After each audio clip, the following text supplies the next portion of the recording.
Guys, I don't like this. Oh I think no. we're on the western front. Yeah, we are. Oh, like We cowboys? No, buddy. No. Like 1914, buddy. We're in World War One. Are you? Like, I beg your World at pardon. War? Yeah, this is. Hey man, can you just like press a few buttons and get us out of here? Cause like I think I'd rather take the plague over this. I can't, Absolutely. man. This thing takes What? time to recharge. Yeah. Okay, well let's just get out of the damn tub. Yeah. Hold on, let's see if I can get over here. Oh Jesus! Oh, Jesus! Holy Oh, crap! God! Let's go. Let's go. Maggots. What? Huh? Yes, sir. You are the sorriest excuses for soldiers I have ever seen. We're not We're told- actually. You will help me defend my point. Sorry, yes, sir. Good luck. Thank you, sir. Thank you, sir. Okay. Christ, man. Did that just happen? Did we just get drafted in 1914? Well, looks like you're a soldier twice now, Vito. Yeah, apparently. I mean, what do we Well. do, guys? Seriously. Well, I saw a table out there, guys. Maybe. I'm just saying. Okay, I mean, Maybe we could. true that. I mean, is that really safe, though? Yeah, I mean, listen, one of us has got to check, right? Yeah, I guess. Mercy, Who's that gonna be, right? Maybe you, buddy. Uh, Yeah, Draw the shortest straw. Yeah, just real quick, like check up, see if we're good, and then just come right back down. It'll be easy.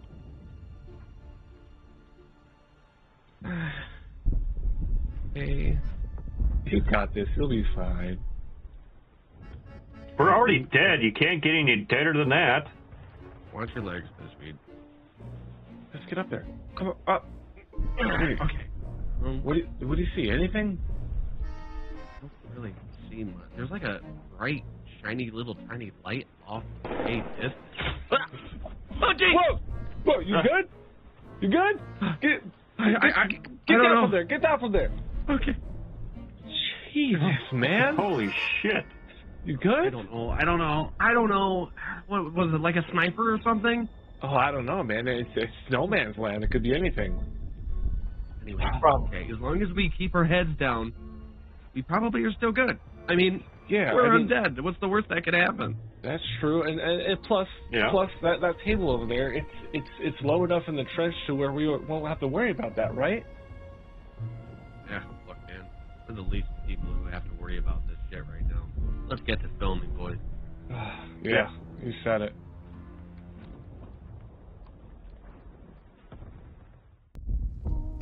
Welcome back to Studio Mercy's Tunecast. As always, I'm Mercy. To my left, I have Pantone Ocelot. To my right, I got the beautiful, the service, Vito Skeletino. Hello. And to the rightest of right, I have the gearhead, Pissweed. How we doing today, boys?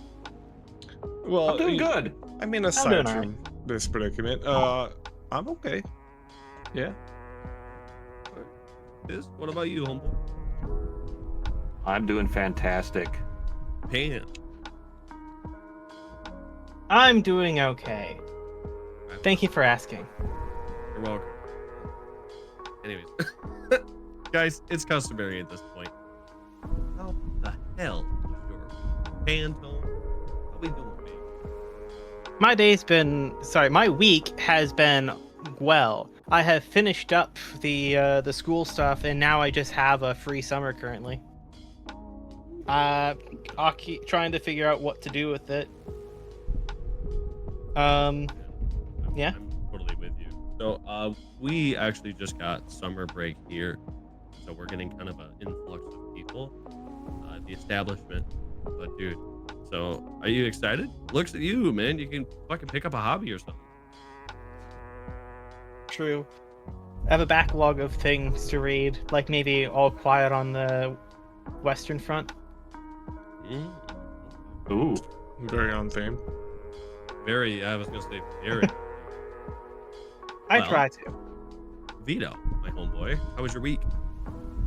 I mean, I just got back from drill not too long ago. That was, How'd that go? it was alright. I mean, it started off kind of okay, and then it got like shittier as it progressed. Because we were doing a lot of inventory because our annual training is coming up. So I'll be gone for 2 weeks at the end of this month, basically doing AT stuff. Which is, it's whatever. I'm going up north a little bit, so it'll be fun. And then nothing set in stone, okay, but I potentially am going to the promotion board during AT to make me a sergeant, possibly. Oh, Yeah. Holy so, shit, man. So That's we'll huge. We'll see what happens, man.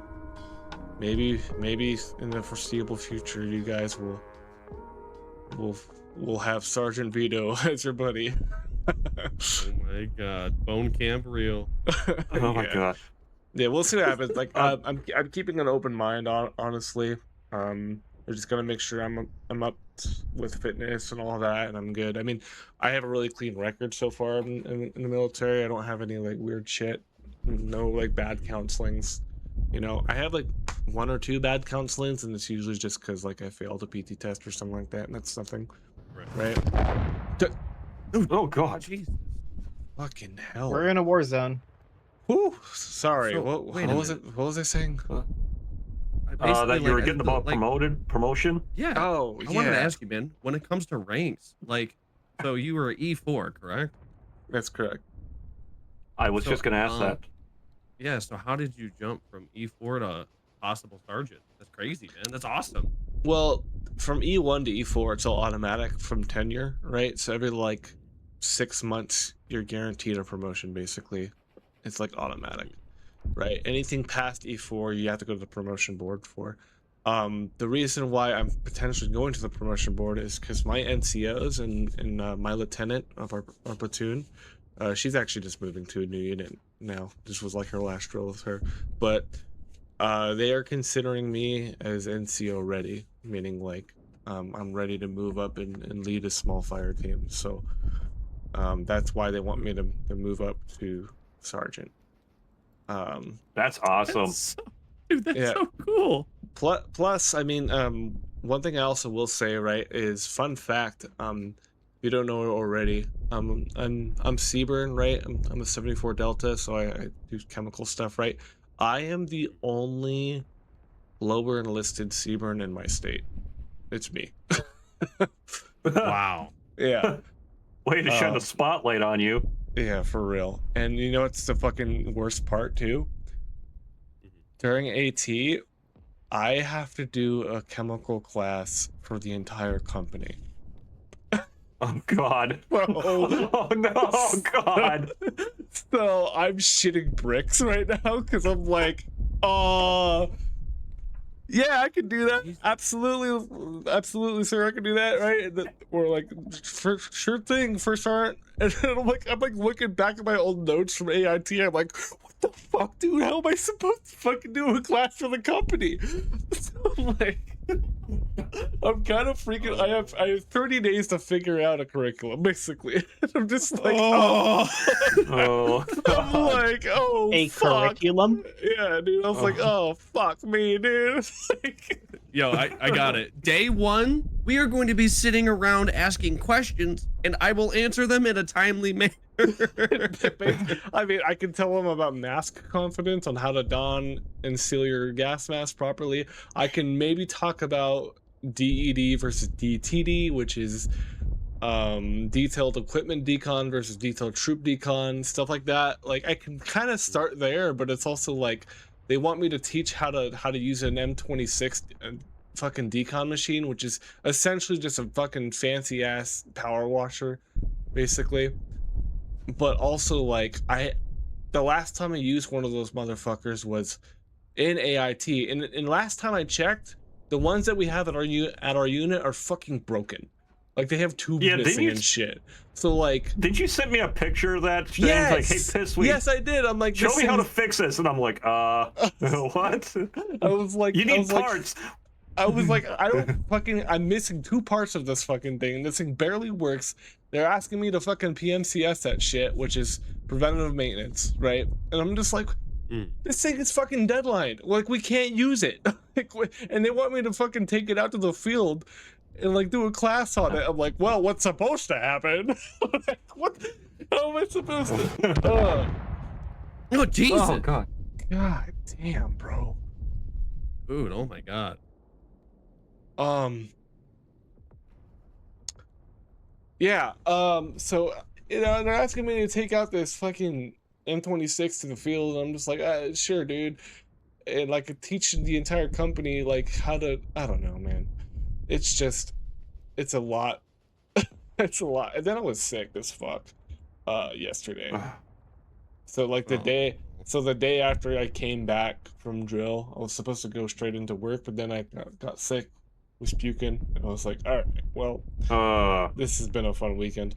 But that's kind of how my week's been going. I mean, like on drill, we didn't do any like crazy like hoo-ah soldier shit or anything like that. Like we were just doing like inventory basically to prepare for AT, which again, it started fine, but then our fucking supply sergeant kept giving me component lists over and over again, and they just kept adding, and I'm like Sergeant, like how many, like what do we need? Because we just told first sergeant that we're good, that headquarters platoon is good, but then you kept giving me like component lists. I'm like, Sergeant, I need to know, like, is this everything? Because like we could have done this all Friday. It's fucking Sunday, and we have to stay late as fuck now because all the shit needs to get done. And the other platoons are looking at us like, hey, how come you guys aren't doing it? And it's like, no, we are doing things. It's just the component lists keep coming in late, and I'm just like, bro, what the fuck? So it started fine, got really shitty by the end of it. But yeah, that's just me. Yeah. Jesus, dude. That is like, that's a lot of responsibility. And that's a lot of things that I know that you could handle because you handle a lot of crazy shit that I would never be able to muster. So literally, I'm telling you this right now, like the famous Studio Mercy quote, you're gonna fucking ace that shit. And I can't wait for you to make millions as a fucking commander. Well, I don't think I'm gonna go officer, so I'm not gonna be a commander. You're gonna own the god. key, and you're gonna push the button. You're gonna send artillery towards those guys too. Yeah. Listen, the highest rank I'm willing to go is staff sergeant. Honestly, I'd be comfortable as staff sergeant. My neighbor's a staff sergeant. Honestly, though, what would be really cool though is becoming a warrant officer. Now that would be fucking the tits, man. That would be cool as hell. You know, I don't want to go. You can do whatever the fuck you want. Yeah, I don't want to go officer, but a warrant officer sounds pretty appealing. You know what I mean? What does it do? So you know how the enlisted are like the tactical experts, and then your officers are like your leadership experts, right? They're like the shot callers, and then your enlisted are like the who I'll go fucking do it kind of guys, right? Warrant officers are somewhere in between, where they start enlisted, and then they become the fucking technical expert officer. Is the best way I can put a warrant officer. They're like someone who is like not really a commissioned officer, but they have all the same officer benefits, and they only like lead over like a small team. And it's kind of cool. They're also infamous for never being around. They're like unicorns in the military. Yep. Because like, I think in my entire time I've been in so far, I've only seen one warrant officer, and he showed up for about 2 minutes. Like, I think we were at the PT field. We were at the PT field by fucking like 0500, right? And this warrant officer comes by our class, right? Shout out 84th Chem. But like, he came over here with like a coffee mug at 5 in the morning on this PT track. He's like, hey guys, how's you guys doing? You guys can just call me Chief, you know, right? Like, you know, do great things in the military, whatever. So what are you guys doing today? He's like, we're gonna be doing sprints, Chief. He's like, oh, well, I ain't doing that. He walked away, and I never fucking saw. Jesus fucking Christ. I never saw another warrant after that. It's just, yeah. Amazing. I could see Vito being warrant officer. He'd be like, "Hey guys, what are you doing? Okay, yeah, that's cool." Proceeds to walk off. Fuck that. God damn. Yeah, I mean, warrant officers are cool because they're just, nobody sees them, nobody hears about them. They're always associated with a coffee mug. And like they kind of just do whatever they want, and it's fine. They almost literally have keys to the city in a way. Fuck, I was that gonna sounds say, good. You know what it sounds like? You guys remember the movie The Iron Giant? It's Yeah. the scene where he gets splashed with all the fucking water, and the guy's like, "Hey, yeah, you're in the middle of the road, yeah," and he's like, "Alrighty then." Yeah. Yeah. Honestly, yeah. Alrighty then. Alrighty then. There's a skit I saw where, like, and I'll have to show you guys later. It's like, it's the perfect representation of like how every enlisted talks about their duty day, like when it's over, right? Where like your E1s are like fucking bitching and screaming about all the work that we just did for the day, all the way up to like your sergeants or whatever, and then your officers are like your O1s, your butterbars, we call them, the second lieutenants, are talking about like it's not your fault, you had to make the soldiers do something. You know, and then it fucking skips over to the warrant officer, and he's still in his car just jamming the music. And he looks at his watch. He's like, "Oh fuck, it's Monday." Making my way Playing the down. air guitar and everything. Yeah, he was like listening to California Girls. He's like, "California Girls," and I forget. And then he looks at his watch. He goes, "Oh my god, it's Monday." Like,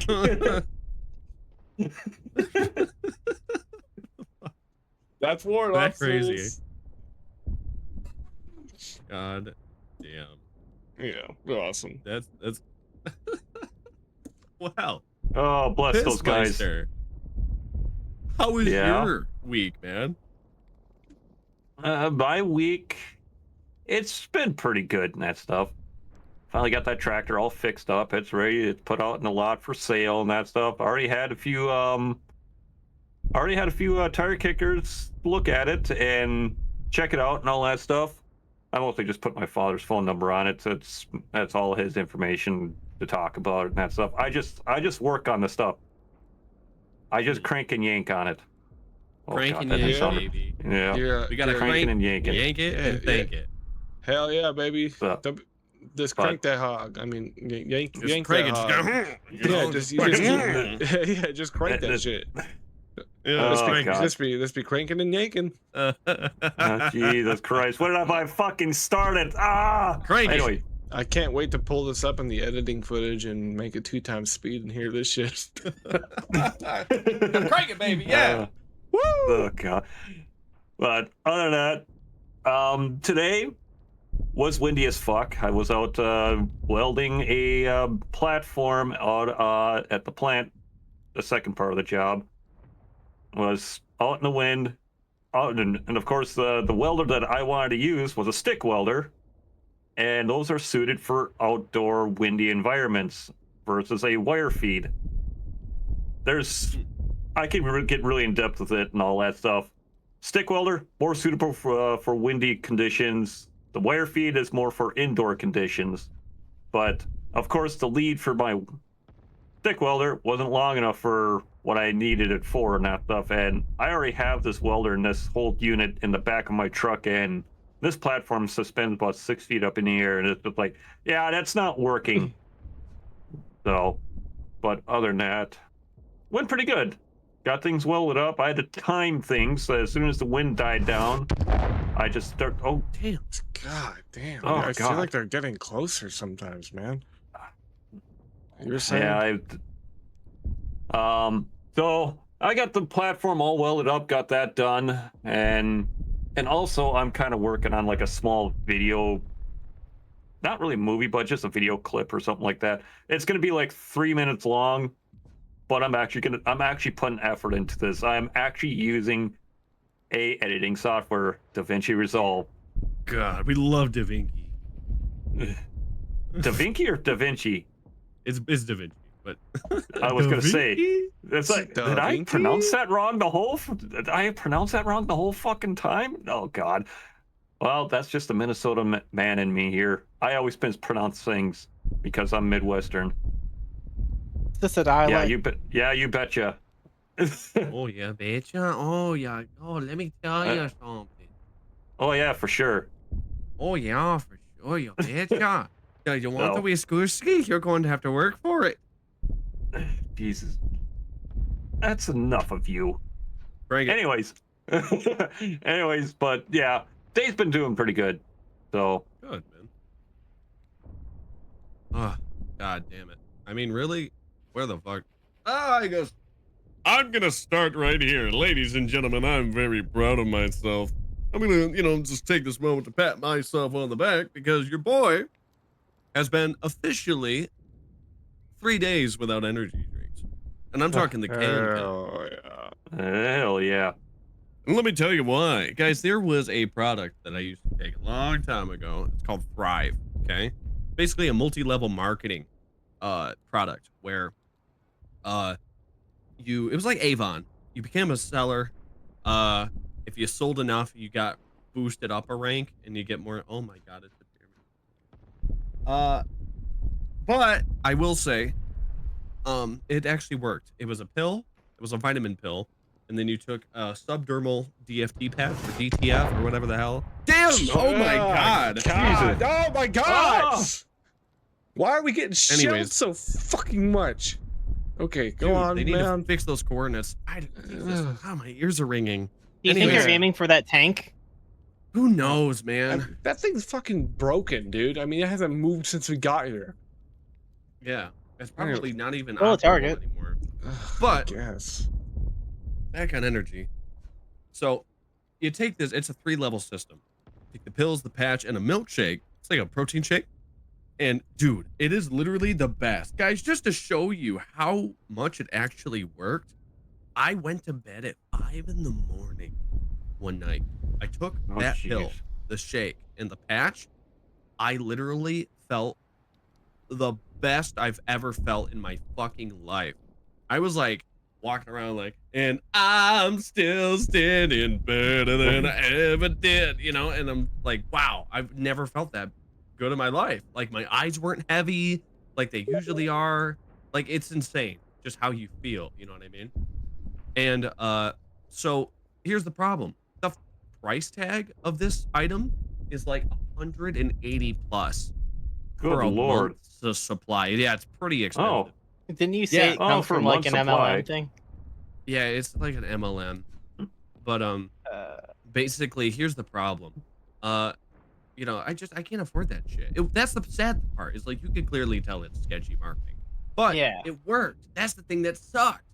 So I had the genius idea. I'm like, well, I mean, these got to be, readily available, like ingredients inside these vitamin pills. So I literally just asked AI or just like some like Gemini. I'm like, hey, what is in Thrive? And it basically like kind of like told me it's like, all right, it's a mix of vitamins and such like that. But the most main prevalent things is, of course, caffeine and L-theanine and B12. Those are like the main thing. There's some other things too, and apparently the patches itself don't really do much for you, just because when it comes to the skin contact, damn! Oh my God, it doesn't really do much for you in terms of vitamins and efficiency. So in a way, it's almost placebo, is what I'm hearing. So, L-theanine can be found in like green tea, motherfucker. yeah, that's what I'm saying. So guys, literally all I did is I purchased L-theanine and caffeine. It's like a mixture tablet, 100 milligrams each. And then I purchased a 5,000 microgram dose of B12. And I take those every fucking morning. Guys, I feel good. I literally don't even need energy drinks. It's nuts. Now, I will say I am I am a liar. I'm a fraud. I'm a charlatan because they had a sale on the Monster Energy Ultraviolets, the purple one. Oh, those are no. my favorite. And I drank it for the flavor, no longer the perks. I drink it. This is the I mean, first one that's I've had kind of in why. like 3 That's days. kind of why I like Monster Zero Ultra. I kind of just like the flavor, to be honest. Dude, yeah, that's what I'm saying is like I wish Dubby would come out with like caffeinated cans of their drinks because like that's what I want nowadays. I just want caffeine. I just want that like bubbly, spritzy spoobers. You know what I mean? I want them spritzy spoobers. And I know, but basically, other than that, it's been pretty good, guys. You know, I got some somewhat news. So I recently fell into something. Shout out Elector, Zodiria. Oh? There's a game called Far Far West. I don't know if you guys ever heard of it. It's Oh, I yeah. have kind of like not. Deep Rock Galactic versus meets Helldivers 2, is what I'm hearing. Like cowboys, robots, Sorta. Yeah, you're like robot Sorta. cowboys. Robot cowboys. And so I recently reached out to the guy who actually produces it, and they were looking for voice. God. Dude, this is gonna be fucking horrible for my ears. I'm gonna have to wear some headphones, man, or something. But, anyways, yeah. So, fucking, I got the ability to Oh, do fucking basically jeez. the craziest thing, for voice acting. You know, like it's auditioning. See, that's the thing. Everybody doesn't like to talk about the glamorous, side of voice acting. It's like, oh, I'm a part of this, and I'm a part of this. Well, they don't show you what they aren't a part of and what they've tried to be a part of. And really, when you become a voice actor, you have to learn to take rejection. It doesn't mean you're a bad voice actor. It just means that there is almost thousands of people. And think about it like this. The best, it's literally the early bird gets the worm. So if I was a developer and I said, hey, my big AAA game needs voice acting, and I ship that shit out, agencies, casting calls, they all throw that shit at once. This fucking developer is getting flooded with demos all at once. Someone has to review that. Do you know how tone deaf you'll become if you sit there Oh, and God, yeah. reviewing the same goddamn lines? So that's what sets you apart, okay? You almost need to be different, okay? It's the famous have scene from Toy pizzazz in it. Story. Yeah, you gotta Yeah. set yourself apart from all the other voice actors. And here's a good example. Character. Theme. What is the character going through? So if I said, hey, I need voice lines for this character, he says, you cannot stop me, not in this form. So somebody could be like, oh, you cannot stop me, not in this form. And then you gotta kind of think about it like, okay, is this character injured? You'd be like, you can't stop me, not in that form. You know what I mean? A voice actor, when you basically be, different and individual, Jesus Christ. you actually, I'm just used to it at this point. But Still shocked? yeah, I'm More sure. like, on a fuck. I don't know what the word for that is. Yeah. Headphones the are no shells, longer man. rattled. God, dude, it's fucking upend. Our internet Wikipedia, Jesus Christ. Unenthused. I thought you were used to it. Yeah, I guess not. But dude, our fucking internet Wikipedia can't even form a goddamn thought because of these stupid fucking Shell shells. shocked. More like unenthused. Vito, go take your revolver and shoot this fucking artilleryman. No range. Fuck. Anyways, Yeah, I'm was not I gonna be going? able to hit that. anyways, so yeah, guys, individuality is what gets roles, And guys, I got a really, really cool thing. So recently, I reached out to a very big hero of mine on his email. Oh, I wasn't expecting much. I was like, hey, looking for some advice. I didn't know how I get contact. And then he's like, hey, if you donate to this thing, basically, I'll give you a video. And then through there, I went to this alternate website, did it. And guys, I got a video back from Gary Schwartz, the voice actor for Heavy from Team Fortress 2. It is absolutely crazy. And that was really awesome when I watched that video. I'm like, holy shit. He's their name. He did say my so Vito, I'm gonna throw this up on screen real quick, just a little bit of it just to show everybody. Hello, Studio Mercy. Haha, this is your pal, Misha. So you love heavy weapons guy enough to go into voice acting. Horisha, that is good. You are credit to team, what can I tell you? But yeah, no, it is absolutely amazing. And it's huge, guys. You never know. I mean, it's a pretty big deal, to be honest. Yeah, and the way I see it is, guys, really, Vito, what made me reach out is when we were talking about H.R. Geiger and Stan Lee, and you said how, your biggest hero, and I'm kind of the same way, dude. I'm like a huge Stan Lee fan, and I'm never going to have that experience because of something unfortunate. So I kind of wanted to reach out to someone, that I love and appreciate, because as we all know, everything in life is limited time. So, guys, this is a PSA for you all out there. If there's somebody that you really want to reach out to, money gets, think about it like this. Money will always come back, limited time deals don't. So go reach out to your favorite person. Cameo.com is really cool. And go meet some heroes, guys. Trust me, you're going to have that video, that autograph forever. And not everybody can say that, But yeah, God, other than that, guys, the lawn. Oh God, the lawn. Mercy, did you get your mower up and running? Did you get your blades sharpened, your oil changed? Tires aired up to the correct inflation so you don't cut unevenly? Your deck level? I'm gonna fucking put that shit all the way down on one and make my yard brown, okay? That's how far I'm fucking done with it. You're gonna kill your lawn. Yes, because if I kill it, I'll never have to mow it, man. I want a fucking graveyard for as far as I care.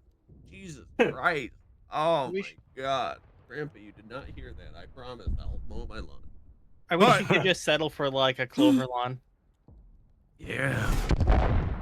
Yeah, that's Grandpa right there telling you to mow your lawn right there. The explosion that just happened. Well, it's not my fucking fault. So right now I'm waiting for the lawnmower. So I have an absolute excuse to not touch my lawn.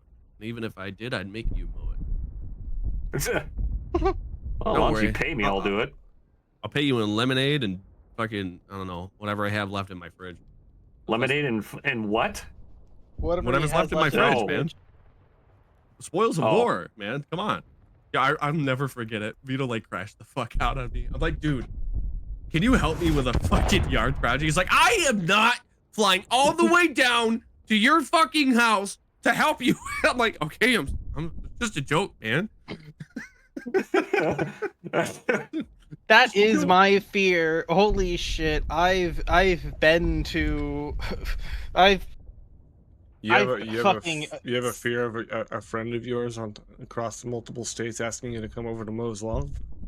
Literally, it's More like, or less, a friend actually. of his calls him and he's like, hey man, I have a little yard project. Can you help me out? Ah! For a week or two, every so often, probably about once a year, I've helped my grandmother with her house, which is basically just like, hey, we're going on a trip. We're basically doing yard work and house chores that couldn't really get done before. And occasionally afterwards, we might get some food and maybe even play some mini golf or something. You are the greatest grandson. You know. Supposedly I am. Supposedly I'm the greatest, whatever. It's true. Listen, man. Yeah, I've never met some, I don't know, there's probably some pretty awesome grandchildren out there, but dude, the fact that you just help your grandma as much as you can makes me so fucking happy. I mean, it was me going there with my mom. It's her mother. I'm mostly going there to support her partly. And I feel like I would have been a great assistant on that whole great grandma rescue when she ended up in a home, but you know, I had school. That sounds like a Disney movie. Panto Ocelot and the Great Grandma Rescue. But I'm that does sound a little funny. Sadly, I was not a part of that adventure. It was always sort of like, oh yeah, taking everything out of this room that all these things got stacked really high up in, and all these boxes, and the discovery of dead rats, and supposedly while we were getting food for us and the neighbor that was helping us, he found a live rat and threw it out the window. Hell yeah. Which, I mean, would you rather find a live rat or several dead ones? I don't know. Honestly, You could if probably I- ask that artillery shell on that one. Like, my mom even saw like one of the rats while I was looking at a magazine because there's like a lot of stuff in that house, and it was and she was like, "Oh shit, a rat!" And I kind of stared at it, noticed it was kind of still, and I just kind of tossed the magazine at it, and it didn't move because it was dead. Right. It was kind of my job to clean those type of things up anyway. Otherwise, it's like, yeah, Well, I mean, you do wear the suit, so you're fit for the job. I can Yeah, I I was can gonna pick say, up man. the skeletons. Sometimes I get jealous of that too. Not my Uh, color, but I like the I don't know. Oh shit, The incoming! utility. Incoming! Oh God!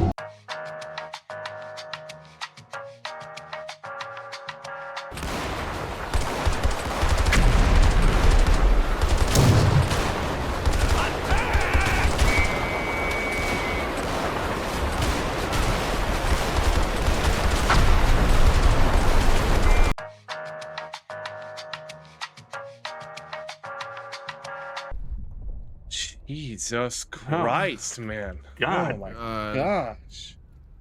You guys good? You does this hit? mean I get a discount everywhere I'm- now? Yeah, Tom Applebee's, does man. good. say Alimon. Yeah, man. Veterans Day, 20% off at Applebee's. Oh hell yeah, Bourbon Street chicken and shrimp, a little cheaper. What were we talking about? We were talking about Talked about my day. Or my yep. week ago. Ugh, man, I'm. Yeah, but that's the long and short of it. Anyways, yeah. So Gary Schwartz, I love you. If you ever see this, I'm sorry.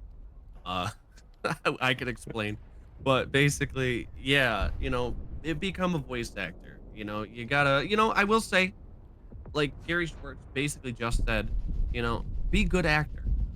You know, not just voice actor, whole actor. You know, so that's my Whole goal. is actor. I wanna try and get into some, you know, acting. You know, like actually on stage or a theater. You know, because if you think about it, me trying to, I guess, be a different place. You know what I mean? It's Well- really good advice if you think about it. Well, I think there's a huge misconception with voice actors, and I saw this in an interview with oh god, I forgot his name. The guy who voiced Arthur Morgan, Red Dead Redemption. He says Yeah, one of he's the a biggest hero. one of the Robert Clark, something like that.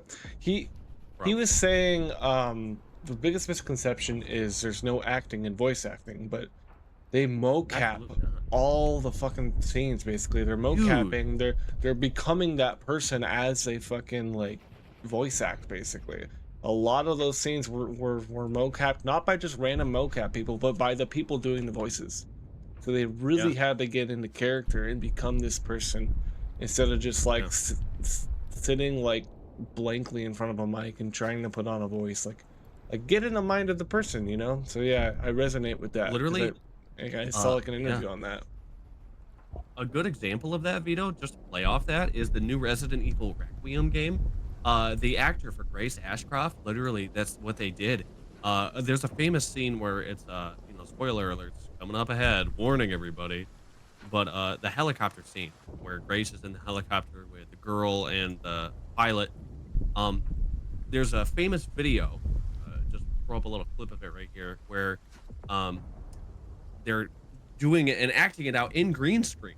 You know, so it's literally the entire game's scenes broken down, and it's actually kind of cool. You know, if you really think about it, a lot goes into that. They have Oh, special yeah. gear, special tools, and there's a motion special capture. company. Yeah, there's a special company that actually builds the props and sets and stuff, like swords. Yep. They're like they sometimes make it themselves, of course, but even if they need like a special motion of them grabbing something, 9 times out of 10, that's a second person. Really, it's really cool if you think about it, because it's probably the most someone can be physically interactive with digital media. It's kind of Yep. wicked. Yeah, I watch like But- back behind the scenes of it being made and all that stuff, and it's like, yeah, It's cool. the stuff that they're crawling over is actually legit stuff that they're crawling over in real life in the game. Yeah. And the fact that too, if you think about it, motion capture is a very dated idea, all the way back from the very first like times of it. There's been, I'm trying to think, it was a dog. It was like one of the very first things. The Moxie Show from 1993. The earliest examples of live motion cap on television. It was Cartoon Network. It's like some anthropomorphic orange dog. It was pretty cool, but like very, very dated. It's considered the first VTuber in a way, if you think about it. Oh my god. Yeah, but yeah, motion capture. I mean, shit, I even do motion. Yeah, Motion capture. Mocap. No problem. Jesus. Mercy.exe no has problem. stopped working. Oh my god. Anyways, motion capture is really cool. Yeah. I love being full of balls. Shit. I mean, I love having balls on me. I love being in a skin tight suit while there's a bunch of balls. I'm done. Fuck. I need to cool off. Everybody do this. Pan, how was your day? Yeah, Pat, how are you doing? I'm doing pretty well. So, we're still in the trenches. Yeah, oh yeah, big time. Yep. This is kind of an interesting time. This kind of reminds me of the whole Zimmerman telegram. The thing that got the United States kind of into the war was more the Germany attempting to bring Mexico into the war to attack the United States, which is kind of interesting. About that. You know what I think? The Zimmerman telegram? Yeah, you know what I think is kind of insane about the Great War, the First World War. General, you didn't hear that, dude. This is the only world. This is the war that ends all wars. Trust me. Wait, what do you mean, number one? Let's talk about the guy that got shot. Fucking Archduke Franz Ferdinand. I feel like we have to start there, right? Because that's kind of what fucking started this whole thing, right? Yep. It's this one dude just got assassinated, and that pissed off some people. That's pissed off some other people. It was by The Archduke Franz Ferdinand. yeah, It went full domino effect. 100%, man. 100%. Just that one assassination just pissed off the world, basically. Not unanimously, but like, it's just, I got your back, buddy. No, I got your back, buddy. Or like, there's this nationalist group, I think, of Serbians, the Black Hand, I think is what they're Yeah. called. Mhm. The Black Hand, the perpetrator was a 19-year-old who was a part of a secret military organization, a society. Basically, He pissed him. an older terrorist organization, I suppose. Yeah, one of the first. Yeah, one of the first ones that pissed in their cornflakes and they just started a war. He threw Yeah. a grenade at their car and it detonated behind them, and that's not even the first part. Yeah, I mean, it's so fucking crazy because it's like, I feel like the world at that time already had like a lot of conflict, right? It's like the killing of Franz Ferdinand, I feel like it wasn't like an explosion event. It was more like the room was already Dominoes. filled with gas and somebody just lit a match. Like, you know what I mean? Yeah, I know that people sometimes think that things were more peaceful in the past, but I think we just never heard about all those conflicts between all the little different kingdoms and all the people underneath them that wanted to do rebellions and whatever. Yeah. Yeah, no, they Mercy, you kind of over keep there? the small details out of it. Hey, I think he went to go piss or something. I don't know. Hopefully it's not too far. It's kind of cold out. Yeah, you know. But that to me is so crazy. Like, why did do you know why the Black Hand or the Serbians like wanted the guy dead? Because I don't even remember. I don't really remember either. I think they just had a geopolitical reason not to like that guy as like a nationalist organization of some sort. All I Like, know was that Austria-Hungary this was annexed, Yeah. apparently, right? And Serbia wanted it. The society formed to unite all the territories with a South Slavic majority, not ruled by either Serbia or Montenegro. Yeah. Or that. So they just wanted it. They really just wanted like more territory, and they took inspiration from the unification of Italy, Yeah. but also the unification of Germany to an extent. But yeah, the domino effect was insane, man. Because it was basically there's these two major blocks, right? There was Britain, France, and Russia, which I think were the allies, right? And then there was I think so. Yeah. Germany, Austria-Hungary, and Italy, sort of, kind of, maybe, right? And that was like your allies and your axis, but they weren't called allies and axis at the time, obviously. But I think it started. They were the central powers. I think it started with Austria-Hungary declaring war, and Russia mobilized, right? Then Germany declared war on Russia because they mobilized. And so Germany invaded Belgium, which pissed off the Great Britain, so the Great Britain joins. And then it just got fucking crazy from there. I don't remember exactly when the US got involved. I can't remember either. I'm not really good with the history of World War I and that stuff. General, don't listen to me. You don't hear anything about this. The wars ended all, General. World War I was when the Ottoman Empire basically was already in decline. Germany was growing, and just things were changing in Europe, and that's kind of scary when you're a power in Europe. Yeah. Merce! Guys, I found a really cool explosive! What? What? Mercy, don't touch that! Oh, fuck. Did you just see him fly back there? Yes. Oh my god. I gotta go check up on him. Hold on. He just got yeeted.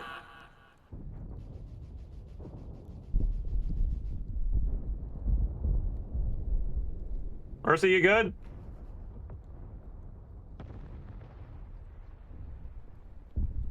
I think he found a new rocket science right there. This might be able to put, if he actually hey, I'm you're back. Yeah, I found him. He's all right. I don't want to talk about it.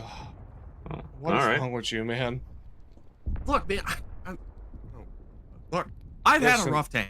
Okay. Yeah, buddy, we all have. Listen, rough day. But listen, since we're here, we were talking a little bit about how this all started, right?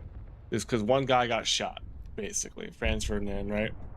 Do you know much about that? They talked about that in Fairly Odd Parents, man. No. Basically, Austria-Hungary was annexed. I think Serbia wanted it. This nationalist terrorist group called the Black Hand, right? They're Serbians, basically. Killed the Archduke. That essentially created a domino effect where one thing led to another. Yeah, Austria-Hungary declared war, Russia mobilized, Germany declared war on Russia, then Germany invaded Belgium, which pissed off Great Britain, and Britain joined, and it just kind of got crazy. We don't know when exactly the US got involved. I kind of forgot.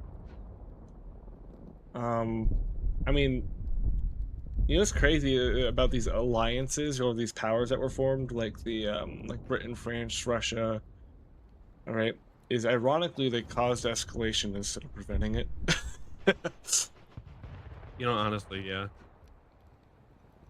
I do remember one thing about World War One briefly, called the Schleifen Plan, which was basically like Germany's had a strategy to avoid a two-front war, which was to quickly knock out France, then deal with Russia. That fucking failed miserably, and they basically got stuck. And because they were stuck on these fronts, they had to strengthen their position. Introducing trench warfare, buddy. Yeah. The Schleifen Plan essentially, I think, kind of created this whole thing of, okay, build some trenches, fortify your position, see what happens. And that's where no man's land kind of just turned into, well, no man's land, right? Fucking trench warfare. I can't imagine. I guess I can't imagine. I just fucking we just experienced it. But like, man, what a terrible time this is, man. Dude, like even the infections back then, dude. Like trench. Yeah, dude, trench foot, fucking everything. Like it was so bad. Want to hear something actually scary? What's up? I almost had the early symptoms of trench foot when I worked at a factory once. Gangrene. Well, what happened was I worked on a machine that basically was a razor. So like all of the liquid and stuff like that, they gave us these stupid fuck ass like just a god and fisherman boots. You know what I mean? So like all the boots. Water went into the fucking boots all the time. God and damn. Basically as I was doing it, yeah, for real, it would like all the water would into the boot, you know, and it's like at the end of the day, I would literally have to take these boots off and just like I'm fucking soaked. Well, I had to do this daily, you know, that was my job. And every Friday I had to climb inside the machine, lock it, tag it out, and clean it with a pressure washer. Talk dirty jobs. But basically, with all of that moisture and shit like that, I was literally starting to get like early onset symptoms. Like that's what the doctor said. And I'm like, oh my god, I immediately quit.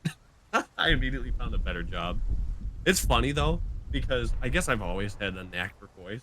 Because during those, they would always make me narrate the safety meetings for the warehouse. They were like, all right, Merce, you're gonna read today's meeting. I'm like, okay. Section 245. You know? Yeah, like but about that, this is where he got his voice acting career. Yeah, for real. But yeah, no. So we're all good. I'm not a nasty individual. You know, for those of you who have seen me, Vito can tell everybody that I smell really nice, right, Vito? Yes, Vito knows. Yeah. Anyways, you saw me live. See. Here's the thing, guys. As we do this show, I've probably painted a very nasty like picture of myself. Because like when we talk about the McNasties, they probably think I'm over 300 pounds. And then when we talk about other things, they probably think I smell. And I just wanted to let everybody know I'm a pretty handsome individual like everybody here on this table. We're not ugly at all. You did have the pizza scented shirt. We are at least 6 out of 10. I'm saying for me. Now everybody else in this table. Holy shit. Well, I've been told handsome. I guess except that time you almost had trench foot, huh? Hey man, I don't know. All I know is that's what the doctor said, and I can't trust that guy because I'm not his doc. He's not my doctor anymore. No, but so how good is his trust? I don't know, man. All I know is I can see why it was so prevalent. I mean, just look at this ground, just fucking mud everywhere. I mean, like it's not just mud. There's plants too. Wait, they're dead. Yeah, but there's like. You know how this is like a fucking breeding ground for like all sorts of fucking critters and shit. You know what I mean, dude?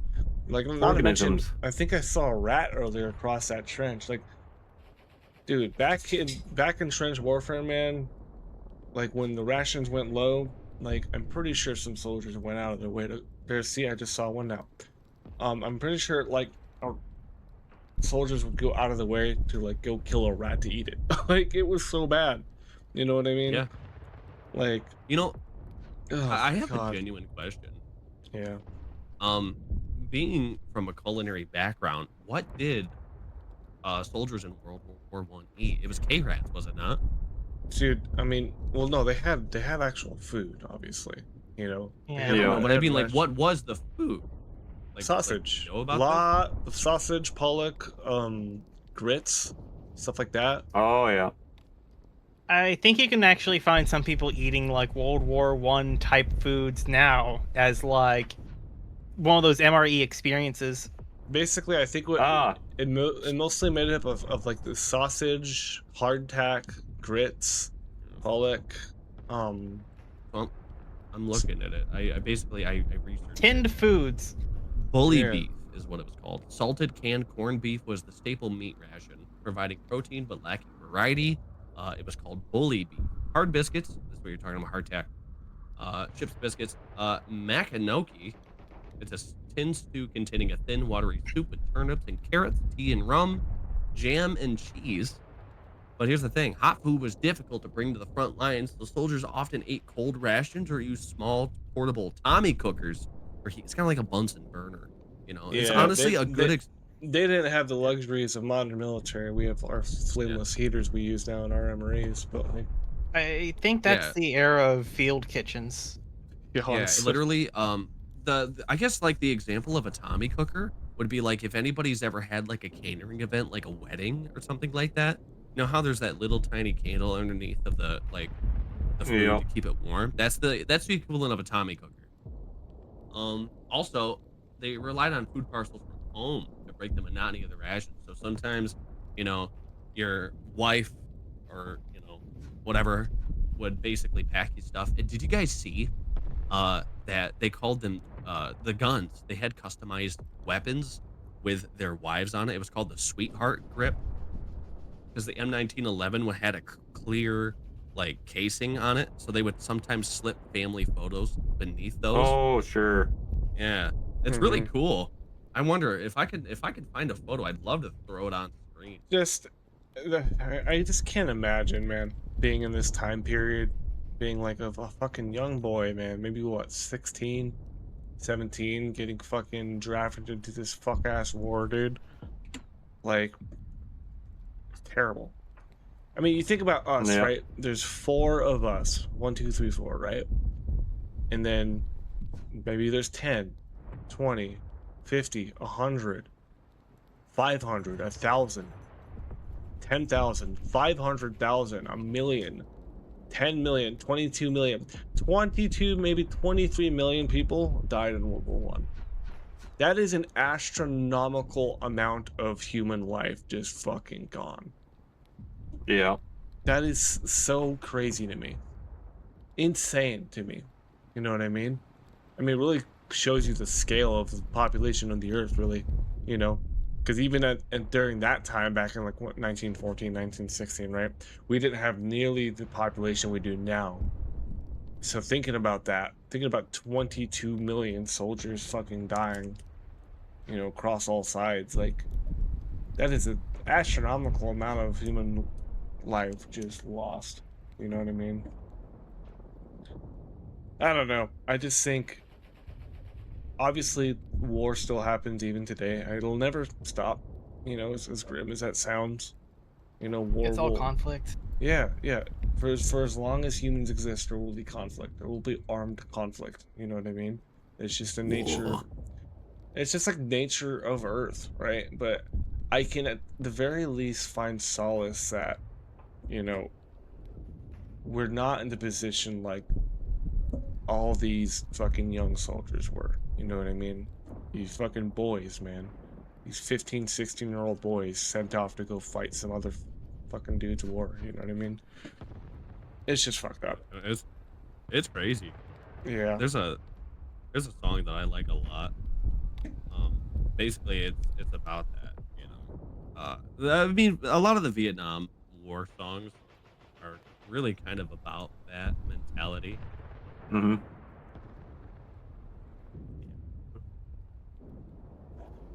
Trying to find Well- the name of the song. Probably something about poppy fields. Yeah, the Barry Maguire Eve of Destruction. But if Then you haven't got heard it, the Cranberries. the Cranberries. Let's make a band called Jam, and it's just a cover band of the Cranberries. I mean, I feel like I've been talking a lot though. Mercy, like, what are your thoughts on this time period, man? This war. I mean, really, it kind of revolution. Listen, okay, this is an outsider looking in, because spoiler alert, everybody zoom in on me and then point like fucking like images of people laughing at me. I'm dumb, okay? I don't really have a lot of, I guess, knowledge on historical events, which makes me kind of sad. I'm the kind of guy who learns his historical events from memes. I'm like, what? That happened? And I gotta fact check it. So it's like, me personally, I see there was a lot of technological advancements in war, especially what cannot happen. You know what I mean? If anything, it's made more efficient ways to kill people. I guess that's the It goal, was a right? massive R&D Yes. system. Dude, Yeah. the new technology of war was so prevalent in World War One, man. Like, And think it about makes you wonder. yeah. Go I ahead. wouldn't blame war for technology. I would blame technology. For war. No, I'm just Well, kidding. But it's just always there. It's just a multiplier, always present in life. I mean, really though, no matter what, there will always be some sort of conflict that needs to be resolved, unfortunately, with some level of violence. And it makes you wonder, just how, like, okay, let's say, for example, okay, back in World War One, things were very primitive. The ways we trench warfare, guerrilla warfare, stuff like that. Horses. Horses. Yeah, I you know what I mean? Primitive. I would. I wouldn't mean, say I wouldn't primitive. say- they had I mean- relatively interesting tactics and everything. mean, I'm compared saying, to like- the older wars. Yeah, Comparing today. Exactly, I get you, but I would say Yeah. like World War One was the turning point of how efficient can we kill a motherfucker? Because It defined a lot of conflicts and wars. Yeah, dude, like this was the starting point of like how do we efficiently kill someone? Because Do we really want to do this again? they invented the Vickers machine gun, like, for one. Like, that was Yeah. Vickers, Maximum. was the Maxim, exactly. That was unheard of. Like, you talk about like back in Napoleonic Wars, Civil Wars, right? Dude, like muskets being in a single line of fire, just reloading, right? And then the machine gun is born, and it changes everything, right? yeah. Now, isn't the first machine gun kind of like a popcorn machine? It had like a big old barrel, and then you cranked it like a hand. Yeah, That was a Gatling gun. Yeah. The Gatling Yeah. gun, yeah. Mm-hmm. So I guess That gun was supposed to end all wars, and then it didn't. I think It just progressed from on there. I think the Vickers and the Maxim were like the next step up from a Gatling gun, because a Gatling gun wasn't too commonly used. It was used for like fortifications of like Civil War bases and stuff like that. But then It like someone was- figured out how to like automate it basically with just a trigger pull, Yeah. and that's A where good it example changed. is the French Hotchkiss machine gun. It kind of looks like an MG, like 42. Yeah. So I'm throwing a picture up so we can kind of show what this looks like. Basically, the French Hotchkiss is what kind of helped replace yep. it as well. Yep. And in the ammunition on there was just literally a feed tray in a way. Yeah. Basically, it was a 1914 standard French Army heavy machine gun during World War One. It's the primary machine gun used of the United States American Expeditionary Force. Heavy, rugged, and dependable. Oh, yeah.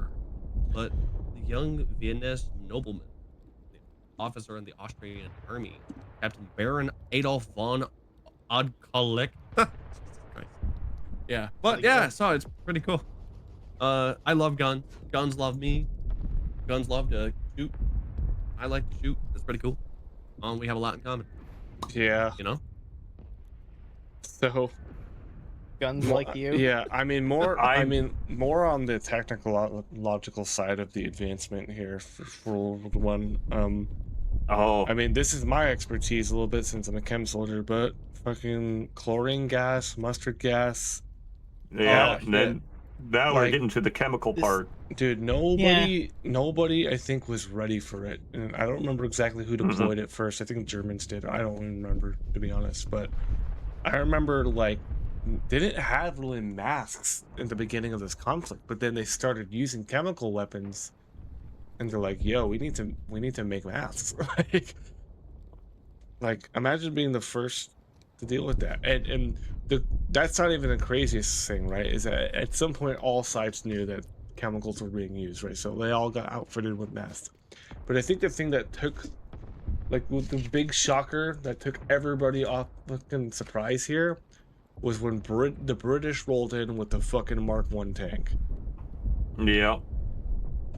Which is that unit way in the back. Yep. Yeah, when it literally just rolled over the trenches. Yeah, nobody was ready for that.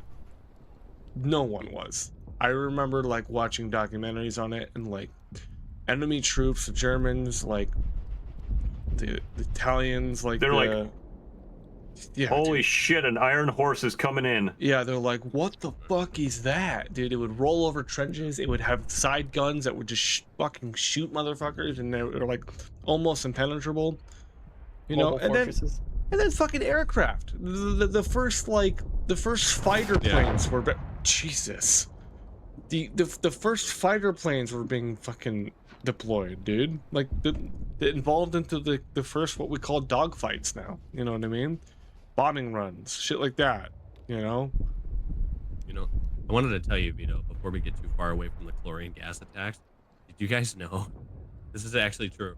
Back in World War I, soldiers in 1915 they used to piss on rags or socks or handkerchiefs as makeshift masks to survive chlorine gas attacks because they didn't have the proper respirators. Because here's the thing, the ammonia in urine combined with the moisture, it helped neutralize the chlorine gas, allowing soldiers to breathe temporarily during attacks.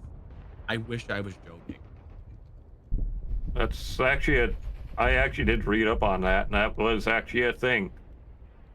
Yeah. It's basically like they had chemical soaked pads later, like the hypo helmet, quote, quote, and proper gas masks were introduced, like Pan's, not Pan's, but you know, someone, Pan adjacent, Pan's grandfather. But you know, literally it was like, I heard it was like Canadian soldiers who were hit by the first chlorine gas attacks in Ypres or something, that they Yeah. were the first persons to pee on rags. And let me tell you, man, being that guy, there, listen, there was some guy in that is like, I have an idea, boys. Yo, what are you doing? Time to take a piss. Yeah, time to take a piss.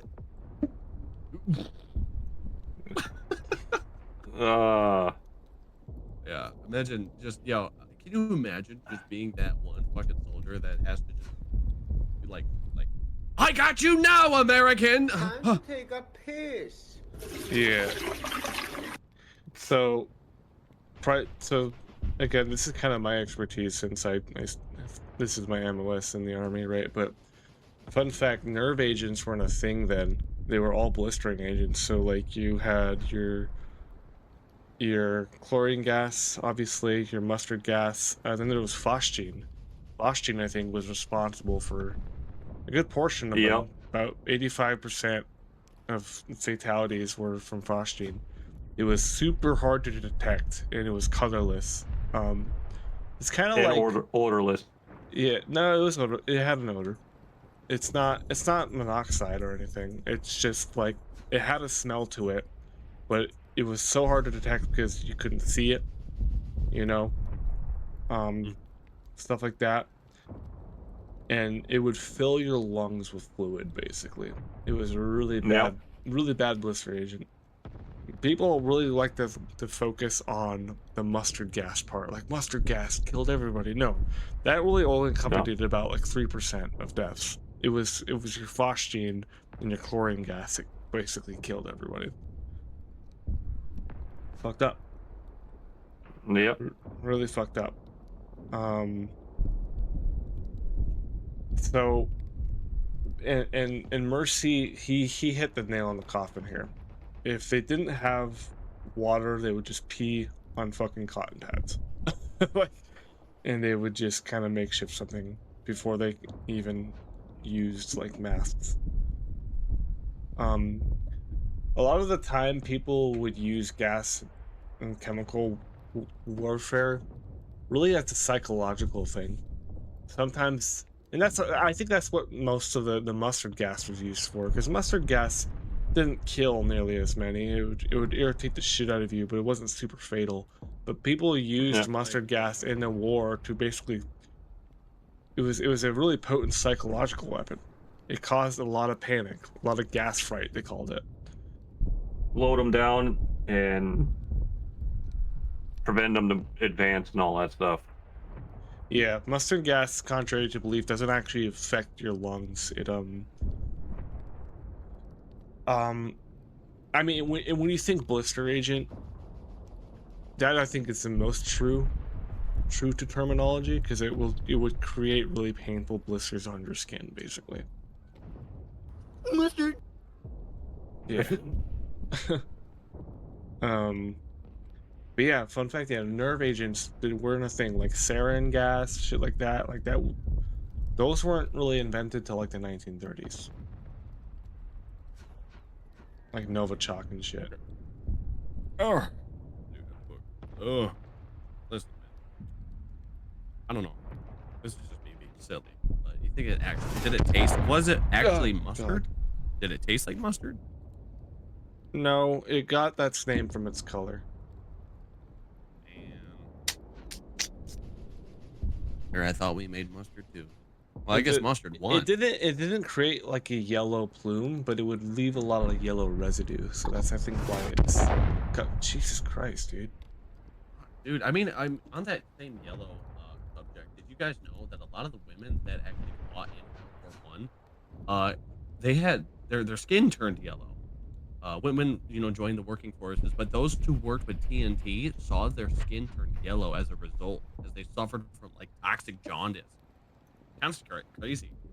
Oh yeah, their liver.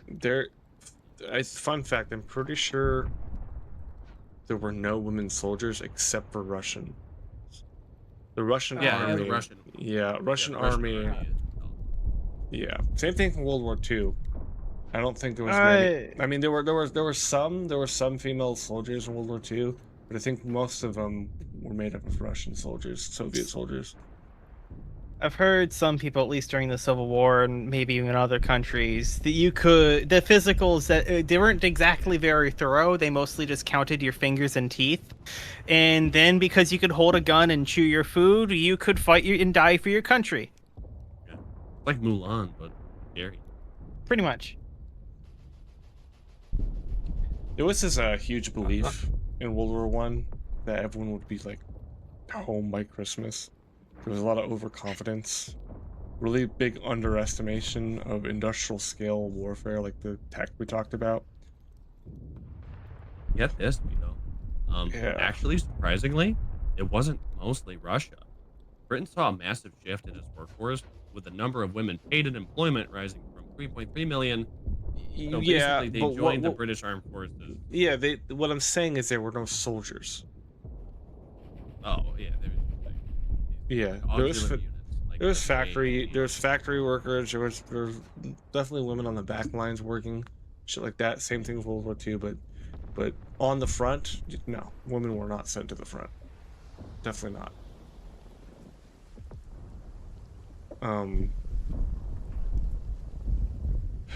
What was I gonna say? I think everybody recognizes though that one event, the Christmas truce. Oh yes, Yep. Yeah. It's shit like that that makes me really excited. Because I mean, genuinely, if you think about it, guys, Christmas is a happy holiday. And it's widely celebrated around the world. Was it still not? Or yeah, I mean, literally, like the French, British, Germany, like they all celebrated Christmas. Yeah. There's a lot of history. What's the name of the famous World War I movie? that scene. Shit. I don't know. Was it kind of recent? No, I I was don't. thinking of Saving Christ, Private probably not if Ryan I for a remember. second. Yeah, that's World War II. Yeah, it's the one with the horse. Like everybody sees the horse. Oh, War Horse? Oh, Warhorse. Warhorse, Yeah. yep. Yeah, everybody sees the horse all in wire or some bullshit or something. Yeah, yeah. Like Yep. it's like they throw wire bolt cutters and like a fucking I think it is a British or an American has to meet a German on the field to try to free the horse. I think it was a British. Yeah. I think it was a British it was- soldier because he Yeah. did speak English, but it had a really heavy accent. So I'm pretty Yeah. sure it was a British soldier. And, you know, fun fact, I think the U.S. didn't have a huge involvement in World War One. Come to think of it, like they definitely Yeah. did. The U.S. definitely did fight in World War One, but I think for the most Yeah. part it was British, Germany, Austria-Hungary, People in The the front line. French. Russia. You know, the French. Canadians. Dude, Well, Canadian I French. feel fucking bad for the French, dude. When it comes to trench warfare, dude. Oh, Dude, like their trenches were like the lowest of low as far as living conditions go. With, Yeah, it I was- think Germany being the most like bougie of everybody. I mean, One of his like, favorite. just look behind us. Most of the trenches back here was mostly all German made, even though, like, with all the logs, the fortification, the retaining walls of everything, it was well fortified. Mm-hmm. You know, I know this is basically this tangent I'm going on is World War II. But have you guys ever heard of the movie called American Pop? No. Pop. Nope. Yeah, American Pop. It's a 1981 rotoscope movie. So you guys know Joel Haver, that guy on YouTube who does like the rotoscope shit. Yeah. Where okay, good example. It's like, Pimp, you like Super Monkey Ball? Oh hell yeah! And they go rotoscope.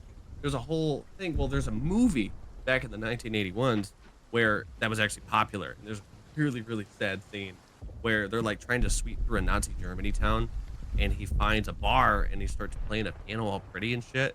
But there was a wounded Nazi soldier in there, just kind of listening to him. He lets him play, and then he ends up just gunning him down. But it's like a, it's crazy. Like for that split second, humanity was there, Yeah. and then orders took over.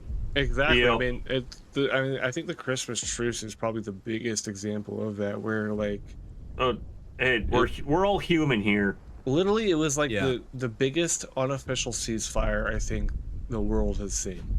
Like there was no orders from generals. This was entirely like a soldier driven thing where like German troops were singing carols that British recognized. They joined in, candles were placed on the edges, It just took one brave dude to cautiously crawl out of the trench and try to meet someone halfway, and then they fucking did it.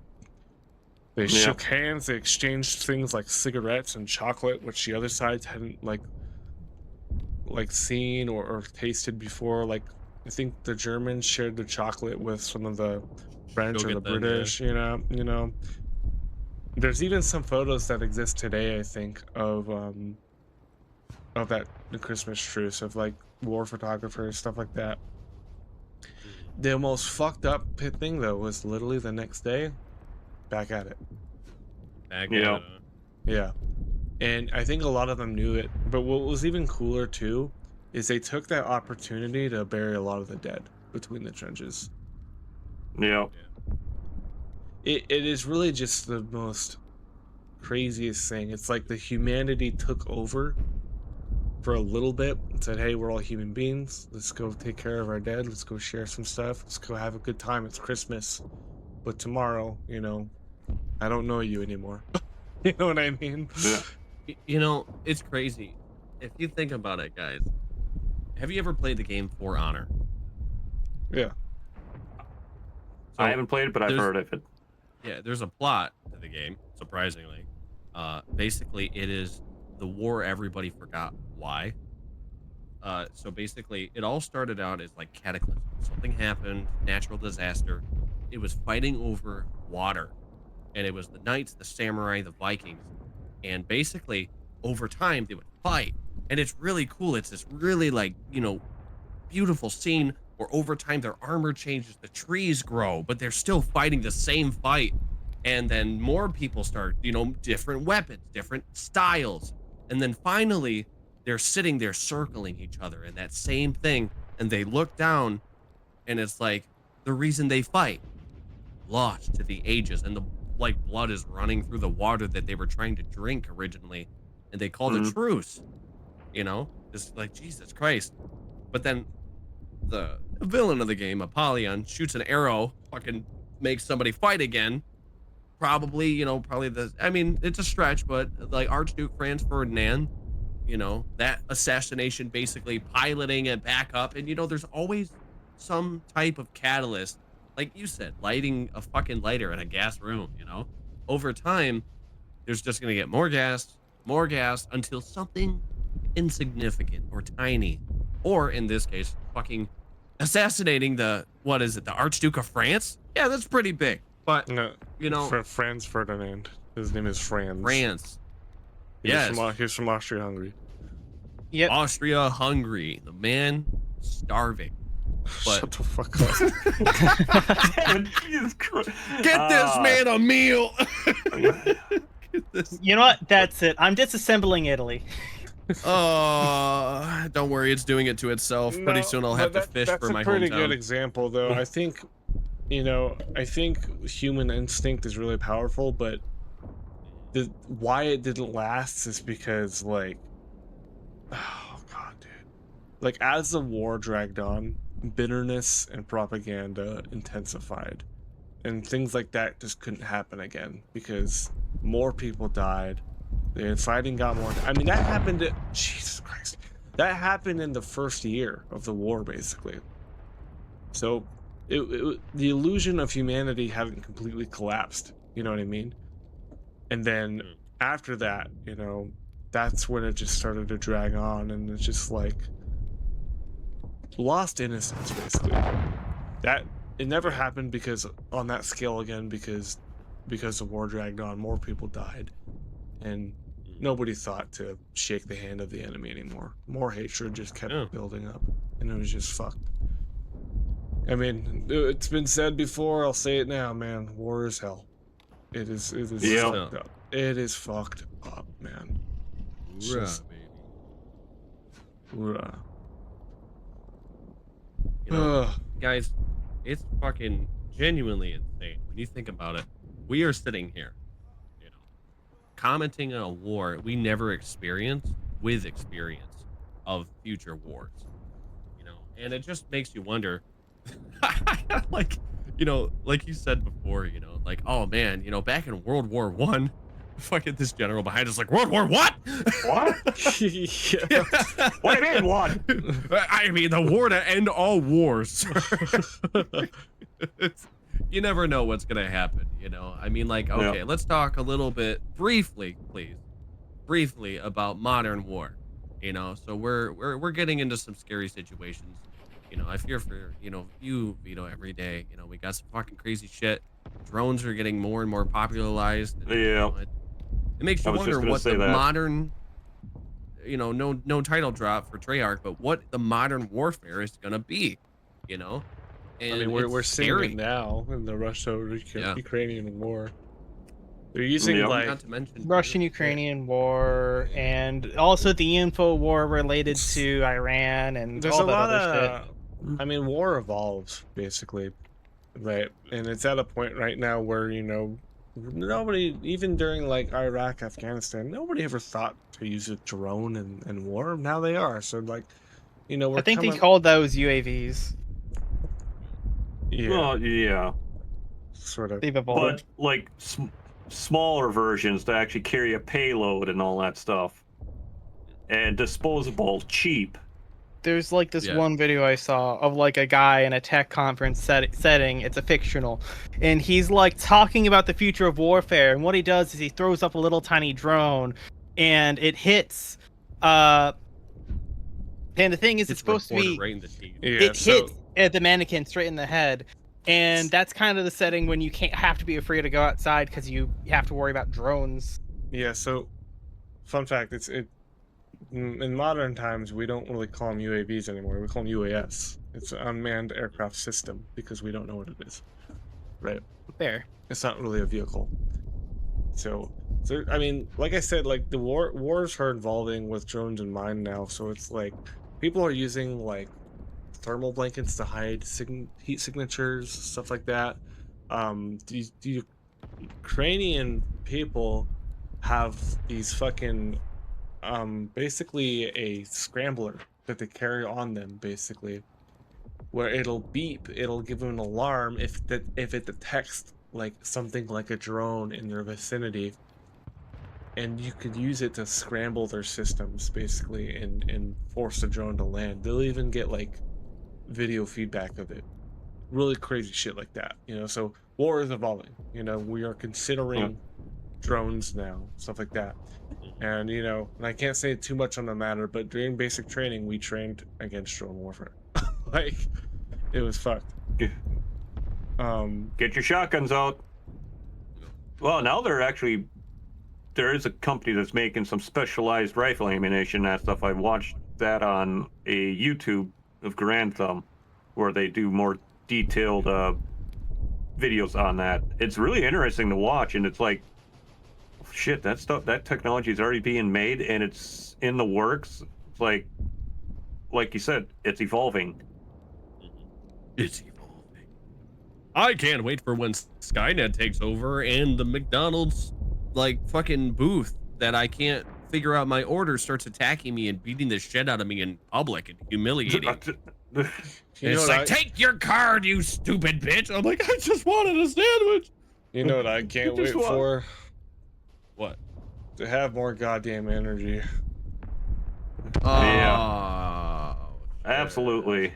This fucking guy. I mean, this whole war here is just tiring me out, man. It is tiring me out, man. Man, war is hell. Yeah, you know, I'm gonna say it. You know, I'm gonna fucking jump out of this chair. I'm gonna fucking... Come here, camera! Brah! That's it, that's right. I'm coming back at you one more time, and this one's personal. It's me, in the bones, me and my friends, and I'm gonna tell you this, and you fucking listen up. I'm sick and tired of playing nice. You are gonna listen to me, okay? I think they are. I want you to try Dubby Energy, and I'm gonna tell you, I'm gonna put it to the fucking test, okay? The first person, okay, to comment on this video the word ginger snap is going to get a free sample pack of Dubby sent to me if you live in the United States. If you don't, get fucked. But listen up. If you use code Studio Mercy, you're gonna get 10% off your next order. All of us here at the studio, we get an absolute minuscule cut, but it's good, and it's a product that we believe in, and the only reason I'm sitting here telling you right now is because I fucking love you, man, and I'm sick and tired of you guys not believing in this product. All right, that's enough of my ad read. You said it's Studio crazy. Mercy for 10% off. Yes, sir. But yeah, no, I'm not getting on that. So that's gonna be something that we've done. That's a Tunecast first. So yeah, Studio Mercy, 10% off. catch it up, ladies and gentlemen. Ginger snap. Anyways, so Vito, good plug, man. High five. Hell yeah.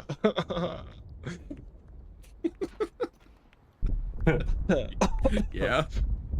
Yeah. That was beautiful, Mercy. That was really beautiful. Very. Listen, man, I'm fucking crashed out. I'm crashed out, and I'm sick and tired of crashing. That's all I'm saying. You know, this is a jitterless energy drink, man. It's fucking great. You know, I actually really should start drinking more of that. I think that would have solved my problem. The Not first gonna lie. place? Yeah. Yeah, baby. Yeah, I got like so many fucking tubs of it, and I'm like, you know what? No, I'm gonna buy some pills. Okay, Lewis. Pills here. You guys smell that? Bill's here. Yeah, what the fuck is that smell? It smells like eggs, Which bro. is- I don't even know. Uh, Maybe somebody farted. eggs.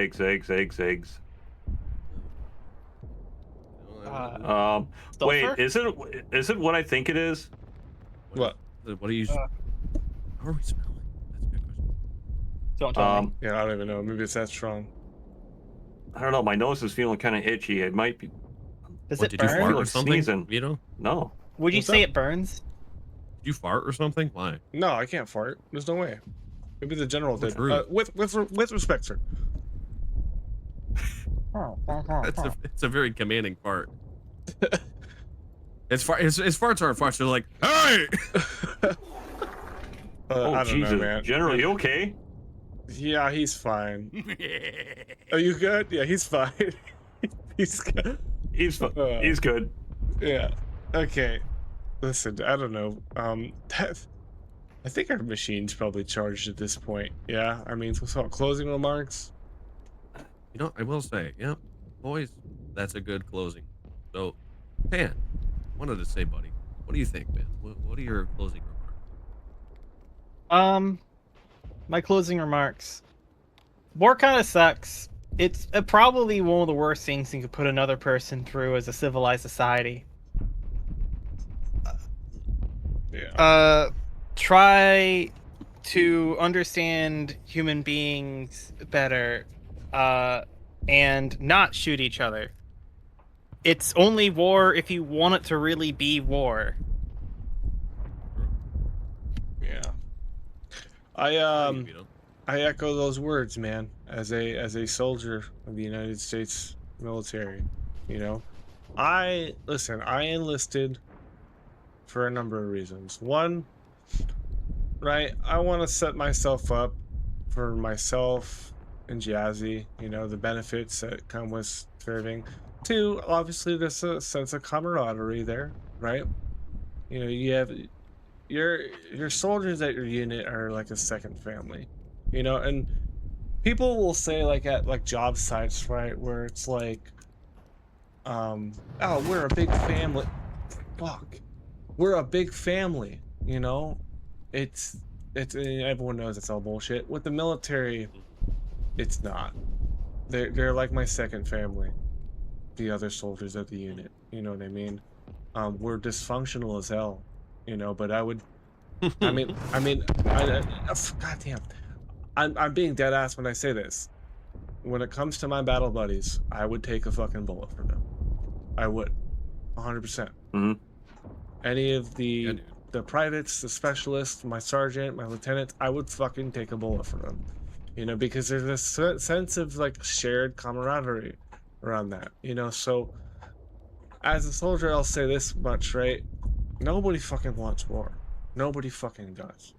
Honest to God, nobody does, right? But there's a saying, right? Soldiers don't point their guns at the enemy because they fucking hate them. It's because they love what's behind them. And that's also why I joined. I love the United States. We have problems. Fuck yeah, we do. We have fucking problems. You know? We have some fucking problems here in the U.S. But, you know, God damn it. There like, are problems, baby. God damn it, they're my problems. And, you know, I grew up in this country, man. I'm grateful to be an American.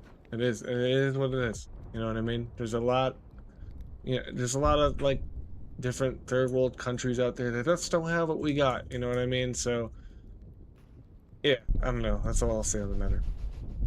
Magnificent. Listen, man, you know, I will say we live in a very beautiful land, you know, and, you know, the more and more you learn about it, you know, yeah, every place has a problem, you know. Every place is worth being nationalistic over. It's your home. It's your home. It's their home. Everyone's home. And really, that's, when you think about it, guys, zoom the fuck out. Zoom out. We are on a floating fucking ball. And, you know, when you're being nationalistic, you're actually being planetalistic. God, that just sounds so... But basically, guys, what I'm saying is, you know, you got to really appreciate what you're standing on. And that includes the soil you were born in. So, yeah, you know, I think, you know, being human is a very awesome blessing. And there might never be another chance at that.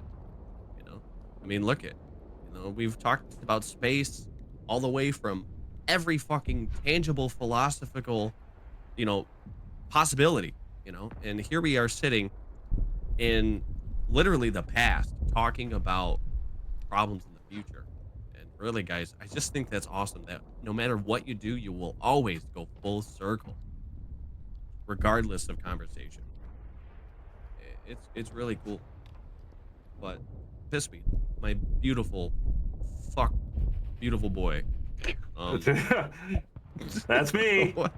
What's your closing remarks, you son of a bitch? I cannot top off what you just said there. But the one thing I do gotta give you some crap on here is like we're not born in the soil. We're born on the soil. What are we, a fucking plant here or what? No, we're fucking skeletons. Get with the fucking bit, you son. Hey, evolution, buddy. We were born in the soil. Check yourself. You're literally a fucking potato. So am I. So is Vito. Yeah. Dang ya, dude. Ah! I'm more Where of the an fuck onion. were you That's why I'm born? very Oh. unattractive. Listen, man, were you one of those fucking skeletons that were born in an acid bath? Like, man, come on, man. Be in the dirt like the rest Hey, of us. you never know.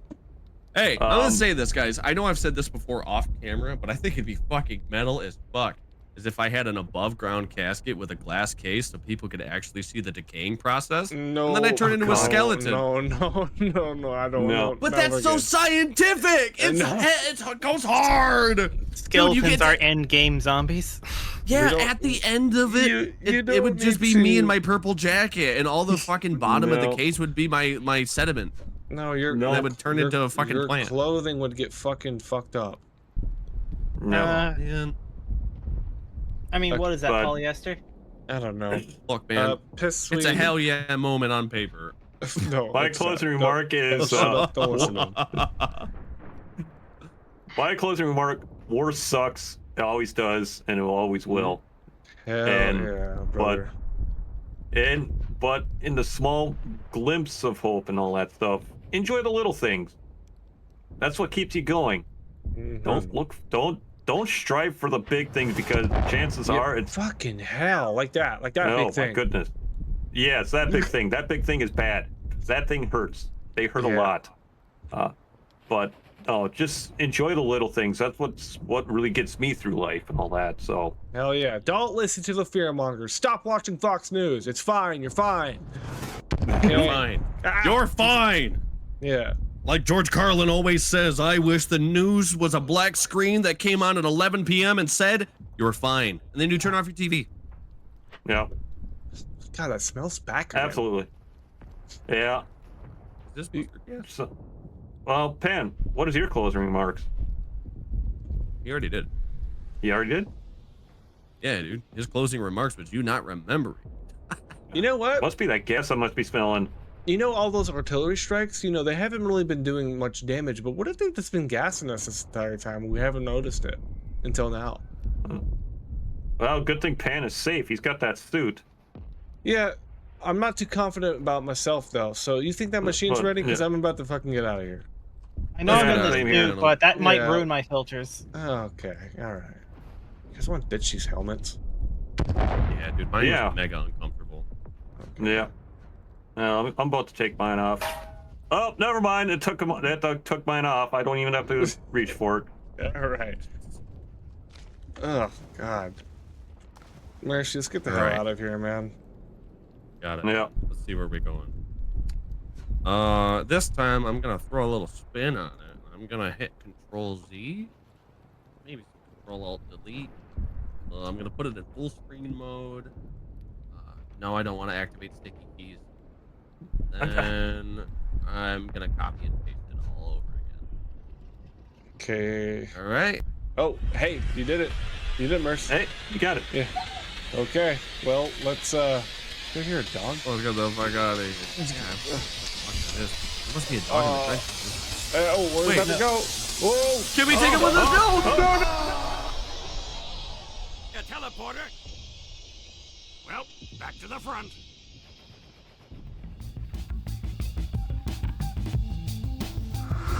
Okay. Oh, okay. All right. Yeah. I'm getting the hang of this, man. This is kind of fun. I mean, it's not It's too bad good. after the first couple times. It's getting to be a fun experience. Look, man, we don't know how long we're gonna be doing this shit. So hey, just fucking enjoy the ride. Absolutely. I mean, it does kind of like feel weird still. Like if I had a stomach, you know what I mean? Dude, if you look really close, Vito, if you look over to the left, you're gonna notice that there's a fucking like universe. You see that thing? It looks like built out of paint. That's crazy. Is that the build? That is crazy. But hey, listen, we don't have much time to talk since we are teleporting. God, I'm feeling Oh turbulent. shit! Here we go! Oh. Yeah!